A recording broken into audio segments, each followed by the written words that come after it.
വയറിങ്ങനെ വീർക്കുന്നു, gas trouble അങ്ങനെ പൂർണ്ണമായിട്ട് വിട്ടുമാറുന്നില്ല. ഇതിനെന്താണ് ആയുർവേദത്തിൽ ഒരു പരിഹാരമുള്ളത്?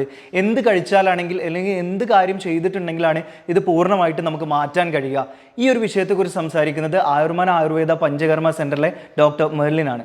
സാധാരണയായി നമ്മൾ കേൾക്കാറുണ്ട് വയറ്റിൽ ഗ്യാസ് കയറുന്നു, ബ്ലോട്ടിംഗ് വരുന്നു എന്നുള്ളത്. ഇത് എന്തുകൊണ്ടാണ് വരുന്നത്? വയറ്റിൽ ഗ്യാസ് വരാമെന്ന് പറഞ്ഞാൽ നമ്മൾ ആഹാരം കഴിക്കുന്ന വളരെ വേഗത്തിൽ ആഹാരം കഴിക്കുമ്പോൾ എയർ വയറ്റിൽ ചെല്ലുന്നത് മൂലമാണ് മെയിനായിട്ട് നമുക്ക് ഗ്യാസ് കയറുന്നത്. രണ്ടാമത്തത് നമ്മുടെ ശരീരത്തിലെ ഗുഡ് ബാക്ടീരിയ, ബാഡ് ബാക്ടീരിയ എന്ന് കേട്ടിട്ടുണ്ടാകും. ആ ഗുഡ് ബാക്ടീരിയയുടെ അളവ് കുറയുകയും ബാഡ് ബാക്ടീരിയ കൂടുതൽ വരികയും ചെയ്യുമ്പോഴാണ് നമുക്ക് ഗ്യാസ് വരിക. ഇതാണ് രണ്ട് കാരണങ്ങൾ.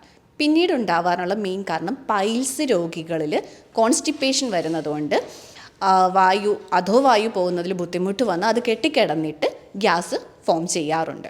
അപ്പോൾ ഇതിനെന്ത് പ്രതിവിധിയാണ്?